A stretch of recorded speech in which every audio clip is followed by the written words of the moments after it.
आपण जर भगवंताच्या द्वारात उभा राहिलो तर आपल्याला 4 प्रकारची मुक्ती प्राप्त होतात. देवाची द्वारी उभा क्षणभरी तेने मुक्तीचारी साधियेल्या. जर तुम्ही त्या भगवंताच्या द्वारात उभा राहिला आणि क्षणभरा त्या भगवंताच्या द्वारात गेल्याच्या नंतर तासभर, वर्षभर, दिवसभर असं उभा राहायचं नाही.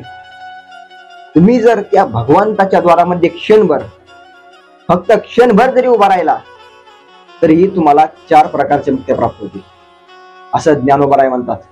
मग देवाचं द्वार म्हणजे काय? तर देवाचं द्वार म्हणजे हे ज्ञान. ज्ञानाच्या द्वारात जर तुम्ही उभा राहिला, ज्ञानाचं द्वार म्हणजेच देवाचं द्वार. ज्ञान प्राप्तीचं साधन म्हणजे देवाचं द्वार. ज्ञानच देवाचं द्वार आहे, कारण की ज्ञानाने तुम्हाला काय होते? मुक्ती प्राप्त होत असते. ज्ञानाशिवाय अन्यत्र कोणत्याही साधनाने, परंपराने मिळू शकते, पण शेवटी ज्ञानापाशी जावं लागतं.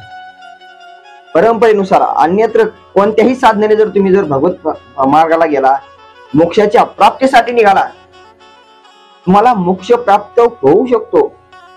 पण मुख्य द्वार जर काय असेल मोक्ष प्राप्तीचं, मुक्ती प्राप्तीचं 4 प्रकारच्या मुक्त्या जर प्राप्त करायच्या असेल तर ज्ञानाद्वारे प्राप्त होतात. म्हणून तुम्ही काय करा? ज्ञानाच्या द्वारात उभा राहा. आणि ज्ञानाच्या द्वारात उभा राहायचं जर असेल तर महाराज आपण त्यावर अगोदर चिंतन केलं. ज्ञानाच्या द्वारात जर उभा राहायचं असेल, ज्ञान प्राप्त करायचं असेल तर त्याच्यापूर्वी काही द्वारात उभा राहावं लागतं. कोणत्या द्वारात उभा राहावं लागतं? तर त्याचं चिंतन करताना आपण केलं श्री गुरूंचे द्वार हेच दयाचे सर्वस्व सार. श्री गुरूंचं द्वार, श्री गुरूंचा दरवाजा हेच ज्याच्यासाठी श्रेष्ठ आहे. श्री गुरूंच्या द्वारात तो उभा राहतो, त्याला ज्ञान प्राप्त होत असतं. असं श्री गुरूंच्या द्वारात जर तुम्ही उभा राहिला, श्री गुरूंच्या द्वारात म्हणजे त्यांच्या जे ज्ञान आहे, जे त्यांना आत्मसाक्षात्कार झालेला आहे, त्या ज्ञानाच्या द्वारात जर तुम्ही उभा राहिलं आणि त्या सद्गुरूंचं ज्ञान जर तुम्ही प्राप्त करून घेतलं तर मग तेने मुक्तीचारी साधियेल्या. पण असं चिंतन करत असताना एक शंका येऊ शकते की क्षणभर जर उभा राहिलं तर कस काय मुक्ती प्राप्त होईल बा? कारण की काही लोकांचे जन्मचे जन्म गेले. भगवान स्वतः सांगतात बहुनाम जन्मनाम आणते ज्ञान मानवा प्रपद्यते वासुदेव सर्वमिती सर्व आत्मा सुदुर्लभ. हा जर आपल्याला ज्ञान प्राप्त करून घ्यायचं असेल, ज्ञान प्राप्तीसाठी बहुनाम जन्मनाम आणते, पुष्कळ जन्माच्या आणखी काय होतं? ज्ञान प्राप्त होतं. तुम्ही काय म्हणतात ज्ञानोबराय येतं क्षणभर? ज्ञानोबराय सांगतात बाबा क्षणभरच उभं राहायचं काम आहे. तुम्ही जर ज्ञानाच्या द्वारात गेला ना क्षणभर, अन्यत्र साधारण उशीर लागेल, पण ज्ञानाच्या द्वारात जर तुम्ही राहिला तर क्षणभर. का पण असं? मग तिकडे कसं काय बहुनाम जन्म आणते म्हणले भगवान? कारण की तुम्ही म्हणजे महाविष्णूचा अवतार आहे आणि तुम्हीच भगवान परमात्मा असताना तुम्ही गीतेमध्ये अलग सांगितलं, तुम्ही काय वेगळं सांगता असं? अशी कोणाला शंका येऊ शकते. तर त्याचं उत्तर असं की ज्ञानाच्या द्वारात जाण्यासाठी बहुनाम जन्म आणते हे श्लोक जो आहे ना, बहुनाम जन्म आणते, तो ज्ञानाच्या द्वारात उभा राहण्यासाठी वेळ लागतो. तुम्हाला आता आपण जर ठरवलं एक 10 किलोमीटर दोघाला प्रवास करायचा, एक जण 8 किलोमीटर चालत गेला आणि एक जण 10 किलोमीटरला फक्त 100 मीटर कमी चालत गेला, कोण लवकर जाणार हो? साहजिकच आहे, 100 मीटर जो कमी अंतर आहे राहिलं तो लवकर जाणार. त्याप्रमाणे ज्ञानाच्या द्वारात जाण्यासाठी उशीर लागू शकतो. ज्ञानाच्या शब्द बघा, लक्षात घ्या, ज्ञानाच्या द्वारात जाण्यासाठी उशीर लागू शकतो. पण एकदा जर तुम्ही ज्ञानाच्या द्वारात जाऊन उभा राहिले की मग क्षणभर तेने मुक्तीचारी साधियेल्या.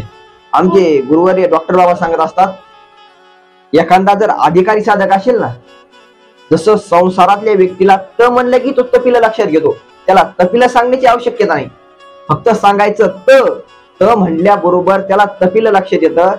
त्याचप्रमाणे एखादा जर अधिकारी भगवत प्राप्तीच्या मार्गाला निघालेला एखादा अधिकारी जर साधक असेल तर त्याला त म्हणलं की तत्वमशीचा बोध होतो. तत्वमशी तू ब्रह्मा आहेस असं त्याला सांगण्याची गरज नाही, फक्त त म्हणलं सद्गुरूच्या मुखातून त जरी असा शब्द आला तरी त्याला तत्वमशीचा बोध होतो. असा जर अधिकारी साधक असेल मग त्यांनी काय करायचं? देवाच्या द्वारी उभा क्षणभरी जर तो देवाच्या द्वारात उभा राहिला. कारण की महाराज अधिकार जर असला ना आपला, आपले मल विक्षेप जर दोष निवृत्त झालेले असेल तर ज्ञान प्राप्तीसाठी उशीरच लागत नाही हो. अर्ध क्षण जरी घडता संत संघ तिने शांती वय महत पापा. जर आपला अधिकार असेल तर अर्धक्षण जरी आपल्याला संतांची संगती प्राप्त झाली तरीही आपल्याला फल मिळू शकतं. पण अधिकार पाहिजे. अधिकाराशिवाय जर कधी देवाच्या द्वारात जर उभा राहायचं म्हणला तर देवाच्या दरवाजापर्यंत जाण्यासाठी तुम्हाला बहुनाम जन्माला आणते. पुष्कळ जन्म लागू शकतात. कारण की तुकोबाराय स्वतःचा अनुभव सांगतात बाबा मला ज्ञानाच्या द्वारा देवाच्या द्वारात उभा राहण्यासाठी मी बहुजन्मी केला लाग. मी पुष्कळ जन्मी साधना करत आलो, उपासना करत आलो आणि मग ज्ञानाच्या द्वारात उभा राहिलो की मग मी वासुदेव तत्वता मग बोध झाला. असं ज्ञानाच्या द्वारात उभा राहण्यासाठी, कारण की ज्ञानोबाराय सुद्धा सांगतात काना वाचनाची भेटी सरिसाची पैकी रीती वस्तू होऊन उठी कवणे एकजो. जो योग्य अधिकारी असतो ना त्याचा अधिकार तयार झालेला असतो त्याला जास्त वेळ लागतो. काना वाचनाची भेटी सद्गुरूंनी त्याला बोध केल्याबरोबर त्याला ज्ञान होऊन जातं. चार प्रकारच्या मुक्ती प्राप्त होतात. असा जो अधिकारी असतो तो देवाची द्वारी उभा क्षणभरी आणि तिने मुक्तीदारी साधलेल्या.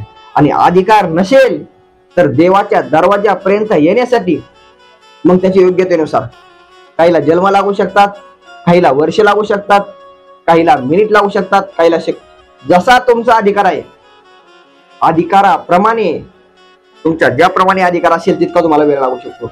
आणि तुमचा जर अधिकार तयार झालेला असला मग देवाच्या द्वारी उभा क्षणभरी जर उभा राहिलं तर 4 प्रकारच्या मुक्त्या प्राप्त होतात. अशा 4 प्रकारच्या मुक्त्या कोणत्या हो मग? तर सलोकता, समीपता, सायुज्यता आणि स्वरूपता अशा 4 प्रकारच्या मुक्त्या आहेत. 4ही प्रकारच्या मुक्त्या तुम्ही जर देवाच्या द्वारात उभा राहिला ना, ज्ञानाच्या द्वारात जर क्षणभर उभा राहिला ना प्राप्त होऊन